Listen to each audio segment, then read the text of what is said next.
I'm back doing my in-person reviews, and the first car we're going to review is a 2021 Jeep Wrangler Unlimited Rubicon, which is behind me here. For those that know about the Rubicon, it doesn't need any introduction at all. But for those that aren't so familiar with the Jeep range, the Rubicon is a top-of-the-range Jeep Wrangler, and it's famous for its off-road abilities. It's all about off-road, this car. Today, we're not actually going to take it off-road, but I will be taking this car off-road in the future. So keep an eye out for that video. When it is available, a link will be popping up above me, and you can click on it and watch that video. In today's review, what we're going to do is I'm going to take you around the exterior of the car. We're going to curate the interior of the car, and then we're going to take the car for a drive on the road and see what it's like to drive.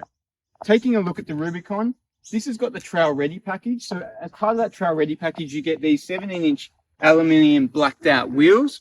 Behind there, you can see it's got some reasonable sized brakes. They're 330 millimeters, and this has got twin piston calipers at the front. It's got single piston calipers at the rear. It's riding on 32-inch BF Goodrich mud terrain tires here. Having a look, you can see this has got side steps to help you get into the car if you need to get into the car. And then we'll take a look around the front of the Jeep Wrangler here. So it's all about off-road, as I mentioned before, and you can see straight away it's got these recovery hooks there if you get stuck to help you pull out.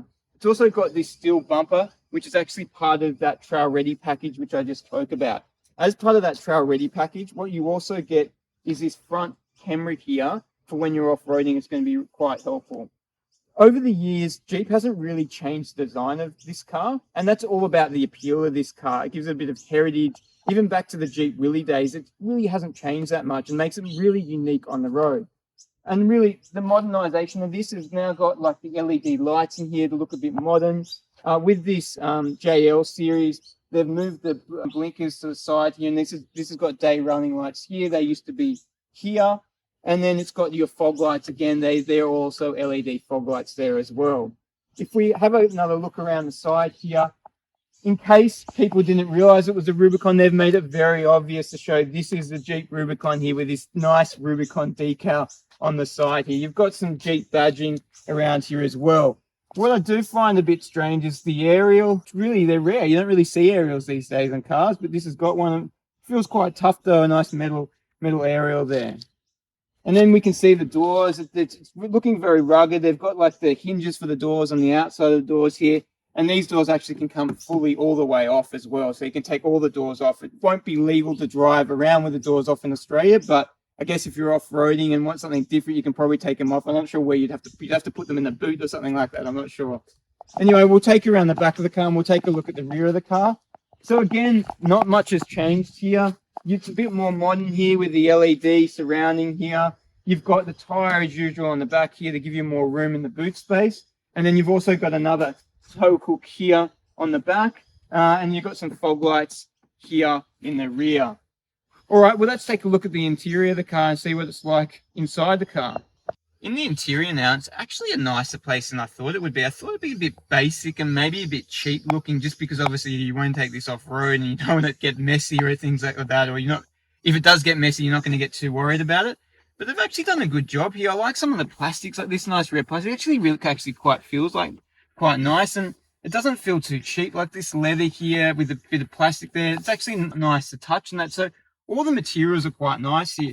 The leather's not too bad. It's obviously not the expensive leather that you get on the Europeans. You've got the nice Rubicon stitching here. You can see on the leather, just in case you forgot that you were driving the Rubicon. You've got some nice red stitching along here. Well, you know, a lot of handlebars are hold on when you're off-road. So you've got this big one here. You've just got another one here. This is aftermarket that the owners put on there for obviously holding on when you're going off-road. Like the air conditioning ducts, they're pretty cool. You're going to hit them there, and then you can just open them up like that there. You've got the glove box down here, center console. You've got a few cup holders in here for storing your cups. You can control, obviously, put in two-wheel drive, four-wheel drive auto, four-wheel drive part-time, four-wheel drive low is all controlled here. Just you've got your standard handbrake. It's rare to get a handbrake these days in the car. They're all electronic. And you've got this big chunky looking, it looks like it's definitely ready for business. And it's more very old school. I like it. It feels kind of very tough in there. Chunky gear stick here for the automatic transmission. Everything's put together pretty well. Like I'm shaking that and nothing's really moving. So it's actually been built really well. Everything feels quite tough. The infotainment system in this is an 8.4-inch infotainment system. It's very familiar to me. I previously reviewed the Jeep Grand Cherokee. If you want to have a look at that review, it should be popping up just above me now, that link. In the infotainment system, you've just got a few of your options here. So mainly these apps options here, which just gives you a look. You can have a look at the front-facing cam here, see if it comes on. Yep, it does. You can see the front-facing cam there. Mainly used, obviously, if you're going off-road, but it's pretty cool. And then this has got a rear-facing camera as well for reverse parking and things like that. And then you've got a few other different apps there. Touchscreen, obviously. You've got dual zone climate control here. You've got your USB plugs there. The switches here actually control the windows, so a bit of a unique place for them. I guess if you didn't know they were there, it would take a while to kind of figure that out. You've got your front and rear lockers there, and then you can disconnect the sway bar there at the front. And then you've got this off-road mode, which is a SAM mode, which sort of puts the car in some higher revs. You've got your different auxiliary buttons here, so you can, plug in, hook it up to like an Esky or something else, or whatever, maybe a generator or something like that you want to hook it up to with those auxiliary plugs. So you've got all these different little options there, which is pretty cool. Taking you around to the front here, you can see that sort of modern look here. So it's got a DIS display here. That's around 7 inches, that DIS display. And then you've got your analog sort of revs here and then speedo here. Steering wheel's a good size. You've got things like you can answer the phone, hang up the phone. You've got your adaptive cruise control settings all down here. There's blinker stalks here, your headlight buttons all down here. Lock, unlock the car. The plastic's a bit cheap here, but most of it, as I said, most of it looks pretty solid around the car, so that's kind of nice. So don't mind the front here, the interior here. Let's take a look around the rear of the car and see what it's like in the rear. Getting in the car now, and what I've noticed is these doors are very small. I mean, it's the old design, and that's what I spoke about before. They've got the heritage design, but it's not the most practical. It's easy enough to get in, but they're just very small doors. So if you're carrying anything or putting anything big, it could be a bit difficult to get through these doors, or a bit uncomfortable. So in the back now here, and it's got a good amount of legroom. You can see I'm not anywhere near touching the seat in front of me here. You've got some map holders down here. The speakers are actually, if you can see here, are up on the roof here. Now, this roof comes completely off, and I will shortly show you what at least looks like the front section of the roof coming off and how that looks, but it comes off in 3 different pieces here. The only problem is where you can store that roof if you're taking it away, or just hoping that it stays sunny the whole day if you leave the roof at home. The other thing I've noticed is the window, to get the windows down there here, is a very unique position. I guess that's so you can actually take those doors off and there's no electric wiring on those doors there. You've also got 2 USB sockets here, and then you've got a 230 volt plug there. That will fit an Australian socket as well. It doesn't look like it, but that will fit an Australian power point in there now, which is pretty cool. This looks like it'd sit comfortably. I'll sit in the middle seat. That middle seat's really comfortable as well. The drivetrain doesn't come up too much here as well, so it's not intruding on your leg space at all there in the middle. But I think you could sit 5 adults in here comfortably without any problem. Head height's really good even in the middle here. I get a good outlook onto the road there in the middle. And this has also got ISOFIX fittings just there if you've got a child seat. And then you won't be able to see, but under here there's some good storage as well. So you can actually, there's a big gap here and you can just store things under the front seats, which is quite practical there. So that's the rear of the car. We're going to go take a look at the boot and then see how much room's in the boot. The boot space in this Jeep is 898 litres, which is massive. But looking at the boot here, I don't know about you, but I don't think that looks like 898 litres. Tell me in the comments below what you think. Having a look here, you can see also this roll cage here. So this will be appearing when you take the roof off, and that's obviously for the safety features when that roof's off. Now, on safety, one of the things that people don't like about this car is the ANCAP rating. It's only got a 3-star ANCAP rating. Now, one of the major reasons that it does is because it's only got 4 airbags.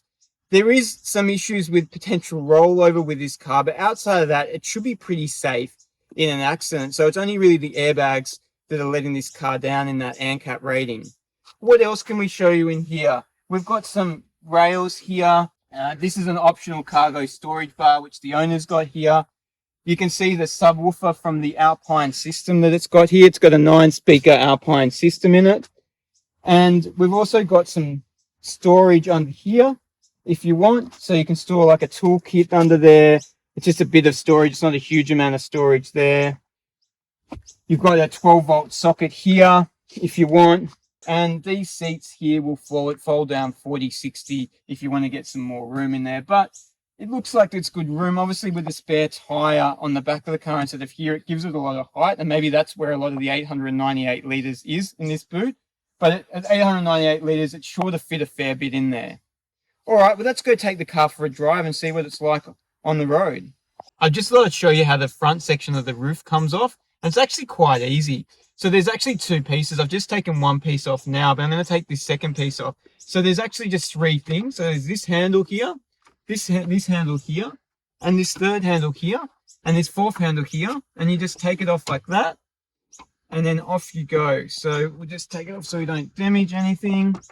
Obviously, I need to get a bit better at this. I think once you do it once or twice, you'll get a bit better at it. It's not too heavy. I'd say it's maybe 10 kilos or something like that. And then, yeah, the roof's off. So you can see that the roof's off. And it's the big sunroof that you've got there. In the Jeep, driving it now, and I was really interested to see how this actually drives on the road. Because if you've ever thought about buying a Wrangler, what a lot of people say is they're great off-road, but they're not very good on the road for everyday driving. So I was quite interested to see, well, is that with this new JL series, is that also the case? And first impressions is it's actually not too bad on the road. It's smooth on the road, and then it's pretty agile on the road as well. It sits reasonably flat around bends. I thought that it would actually, because the suspension is more tuned for off-road, that it wouldn't act that well around bends, but it does do quite well. We've obviously got the roof off at the moment. Now, one of the things I've noticed straight away is with the roof off, you've got a bag, it's got a storage space in the back of the boot there. And if you have a look now at the back there, you'll see it. It pretty much takes all your view out from the rear. So if you're looking at the mirror here, the rear view mirror here, you can't all you see is a bag. So obviously there wasn't too much design thought taken into account when they did that sort of design there. In terms of technology in the car, this has got a heap of technology as standard in it. So as standard, you get adaptive cruise control, which on many of the Europeans you have to pay for as an optional extra. You've got autonomous emergency braking. You've got your side alerts. You've got your midgetation alerts. You've also got things such as your rear view parking sensors, front parking sensors, rear view camera. So heaps of different technology available to you there. And that's all standard with this Rubicon. One of the things I've noticed when jumping in the car is it's got a really long brake pedal. So when you go to hit the brakes, the pedal just seems to be going on forever and ever before the car actually goes to a standstill. So you eventually get used to it, but as a first-time driver of this, it is a bit weird, and I'm still trying to get used to it as we speak. In terms of the seat position here and the visibility around the car, there are a few blind spots in this car. Again, that old design. One of the things is when sitting here, you don't get a view of the fenders, which come out a fair way at the front here. So if you aren't alert about those fenders, you could start dragging those fenders along another car or a wall or something like that. Blind spots, there seems to be a few in the rear quarter panel there. And then obviously this windscreen is quite small at the front here. So it doesn't, with the roof off, it feels quite airy and everything like that. But when you've got the roof on, it gives you a limited view here out the front. So there's a few things I noticed. All the dials are really well organized in front of you here. I don't really have to look around to find everything. Everything's within an arm's length. So that's all great. In terms of fuel consumption of this, so Jeep say that this is combined 10.3 litres to 100 kilometres, which is not bad, but, and there is a but here.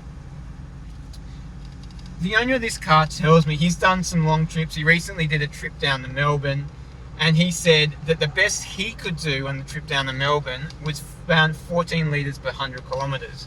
Jeep say these do 8.6 litres per 100 kilometres on the highway.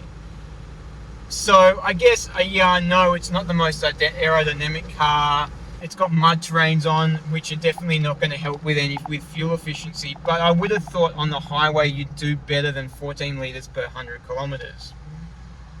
So if you want something fuel efficient, don't go for this Rubicon. Pottering along here now, which I've just been doing, we've got it down to 12.9, which is okay. So it's not too bad. It's just urban driving there. The sound system in this, as I mentioned before, it's got a 9-speaker, 557-watt Alpine system, and it's really good actually. It's got some real good bass that comes out of the system, so that's definitely a positive. The engine in this car is a 3.6-litre V6 engine, and it's got 209 kilowatts and 347 newton-meters of torque, so it's reasonably powerful. It's got an 8-speed automatic transmission in here, which, to be honest, it feels quite smooth, the gears. There's no jumping in gear changes. It's not like a dual clutch gearbox, but it's definitely smooth enough and there's no complaints here. In terms of the acceleration in this car does 0 to 100 in 7.9 seconds. And shortly what we'll do is we'll just test that acceleration and see how fast it actually does feel. Okay, we're just going to test the acceleration now from a stance. So I'm just going to rev it a bit, see if it jumps up when I rev it. Yeah, so it launches off pretty well. Yeah, the acceleration feels pretty good in it. Again, you've got these long brakes to slow it down. So yeah, it actually feels quite quick. Feels like that 7.9 seconds, and it launches quite well. It does lift up a bit, which felt kind of funny when you rev the accelerator, but it did just jump off the line quite well. The wind noise is actually not too bad. They're obviously not very aerodynamic, this car, but you get a bit of noise from the mud terrains, but when you're just pottering around the town, they're not too noisy at all. I actually don't mind this on the road. It's definitely not as bad as people have made it out to be. As I've mentioned, it's smooth, it handles quite well, it doesn't seem too big, it's got a good turning circle on it. So yeah, I mean, it's definitely, you can live with it for sure. So what do I think about this Jeep Wrangler Rubicon? Well, firstly, the things I didn't like about it, and look, there's not too much to not like about this, but there are a few little things I noticed. One of them was the brake pedal I mentioned. It feels really long and just doesn't give you a huge amount of confidence in braking. The second thing is these doors, they're quite small, not hugely practical, and I guess if you're going to have a child and trying to put a child in a child seat, it might get a bit tricky. The other thing was that visually around the car, there were a few little blind spots. So obviously when we put that roof in the back there, that just took out the whole rear view, and you had to obviously use your side view mirrors. And then from the front, those fenders you just can't see, and there were quite a few little blind spots around the car. But the things I did like, and there was a lot to like.